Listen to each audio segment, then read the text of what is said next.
Here is the point. If you believe,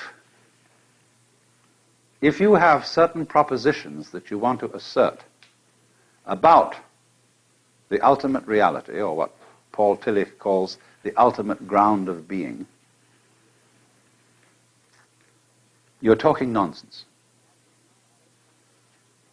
Because you can't say something specific about everything.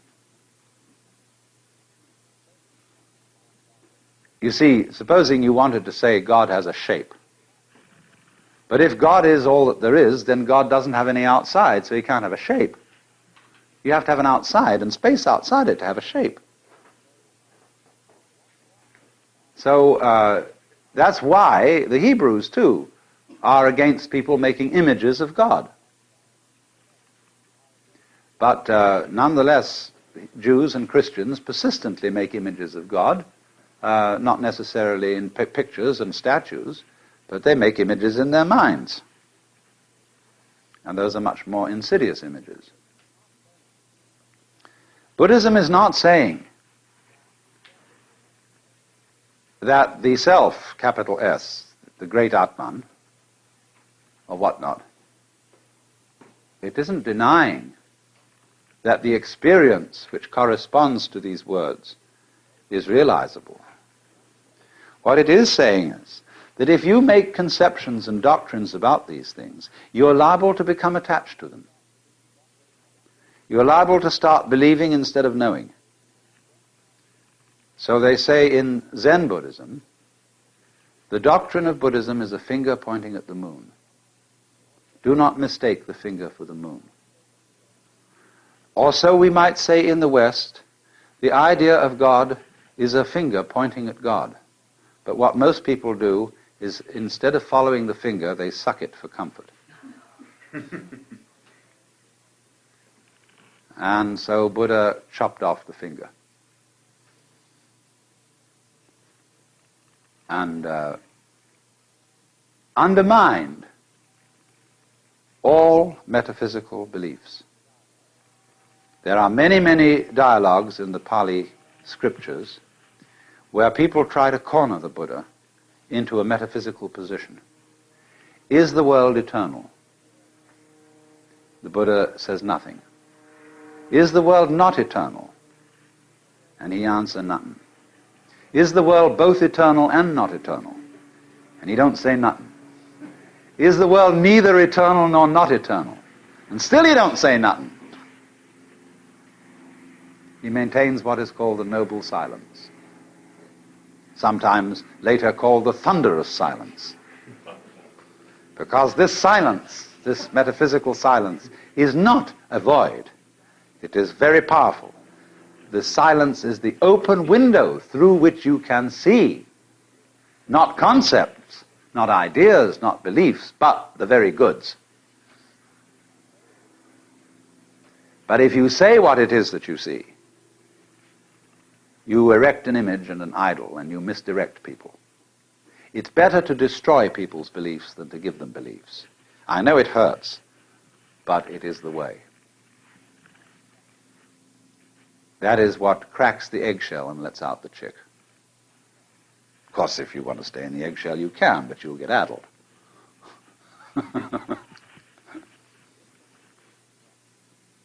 This, then, you see, is why Buddhism is in dialogue form. The truth cannot be told. It can be suggested, it can be indicated.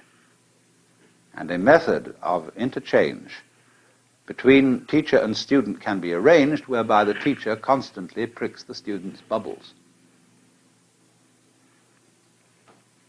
And that's what it's all about.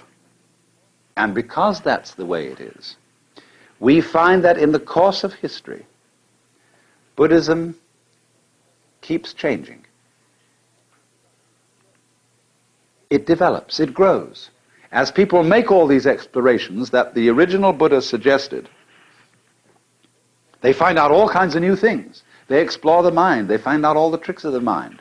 They find out ever so many things. And they begin to teach these things, talk about them. And some people in modern Asia, influenced by Protestantism, say, let's go back to the simple original teachings of the Buddha. See, like people say, let's get back to the simple teachings of Jesus. Well, the simple teachings of Jesus are as lost can get. Nobody can read the New Testament with a clean mind today. Because whenever you look at the Bible, don't you hear some preacher's voice in your childhood reading those words? Hasn't your culture taught you to interpret these words in certain ways? You can't get back. And nobody can get back to Buddha. You can only go on to Buddha. So that's why in Zen they just burn the books up. I mean occasionally. Because to burn up books you've got to have some books to burn up. But when, you can say that the teaching of the founder is the thing. This is terrible. It's like the oak suddenly saying one day, hey, we oughtn't to have all these leaves around here. We ought to be just that simple little acorn.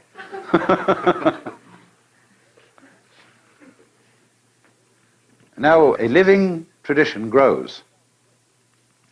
But what it does is this. As it grows, say it grew from a seed, an acorn, keeps dropping off new acorns. You don't go back to the old acorn, you get a new one. And that becomes a new seed for another tree. This is fine. Now, let me just warn you. The scholarly study of Buddhism is a magnum opus beyond belief. There are two collections of Buddhist canonical scriptures. One is in Pali. The other was originally in Sanskrit, but we don't have a complete collection of it in Sanskrit. We have these collections in Tibetan and Chinese. Bigger than the Encyclopedia Britannica, as a matter of fact. So it's a formidable enterprise to get into the Buddhist scriptures, and what's more, most of them are unbelievably boring. They were written by monks with plenty of time to pass on wet afternoons during the monsoon. And they repeat, and they elaborate, and they are full of kind of preparatory. You know how in the silly trick in radio they have of giving a fanfare to introduce the program. So in the same way, these scriptures have fanfares in which all sorts of Buddhas are introduced, and beings, and they're all described, and where they were assembled, and how many of them there were, and where they were sitting, and what kind of bows they made, and all this jazz.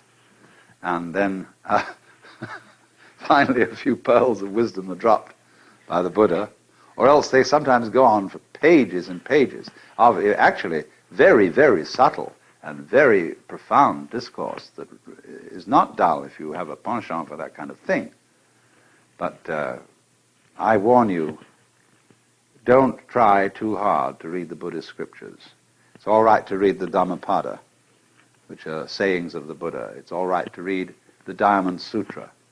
It's all right even to read the Surangama Sutra or the Lankavatara.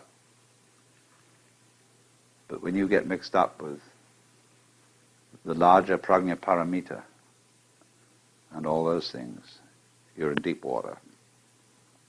So you see, from time to time, Buddhists get tired of the scriptures.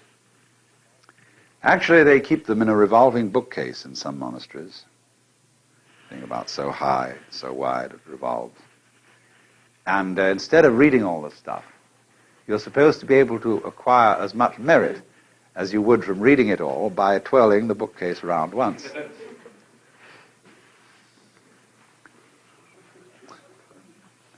In Zen monasteries, they have an annual ceremony for reading the scriptures, but they are printed like an accordion.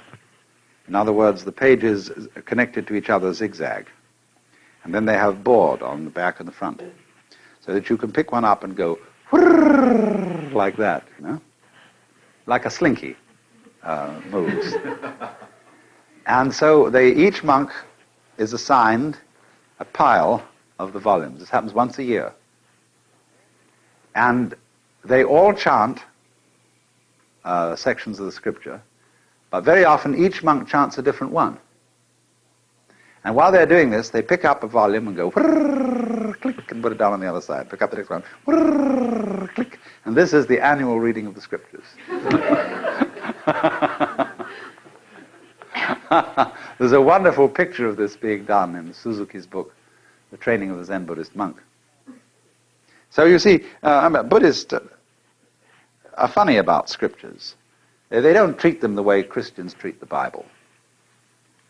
They respect them, they occasionally read them, but they feel that the written word, is purely incidental.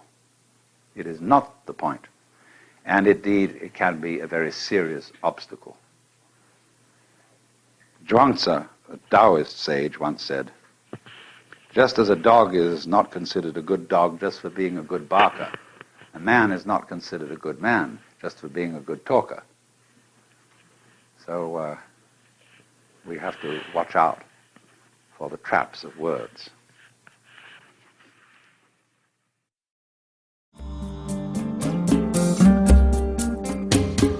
Out of Your Mind now continues with the next lecture from the World as Emptiness lecture series.